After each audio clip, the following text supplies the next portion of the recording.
सरकार मुंड को किसी विषय आसी पारुनी आगे स्वास्थ्य ही जीवन कोरोना योद्धार जदि नाम धरा जाए ताले एएनएम दीदी को केबे भी भूली हुएनी कहीं ना से माने जतबेले कोरोना योद्धा होते कोरोना टाइम रे जतबेले कौन सी प्रकार घर के डरुले बाहर से एएनएम दीदी माने बाहर को आसी निजर जीवन को खातिर न करी से काम संपादन करुले तो तेणु कटक रु आसी आमर बहुत पिला कटक रु आसी आहरी भी ओडिशा सारा पिला मैंने आमर आसिक पहुंची 15 दिन प्राय हो गलानी उपरे आम ये धारणा बसीचु ये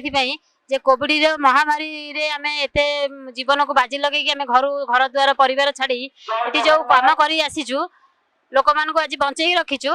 तथापि आमर सरकार को मुंडे पशुना सरकार को आम 25 वर्ष है आसन दे आसुचु भोट देकी से आमर दुख शुणापी किंतु आम दुख न शुणिकी से कहते बर्तमान 5% ग्रेस मार्क दिज्व जे एएनएम पोस्ट बाहर एएनएम पोस्ट बाहर प्रति प्राय 2012 रु बंद अच्छी आम कह चाहूँ जे आम जो महामारी आज बाहर को आसीचु बर्तमान भी आमको समय देले आम सेमती रेगुलर निजुक्ति देले आम कि स्वास्थ्य सेवार आम आहरी आगू को लोक मान सहायता दे पारिबु।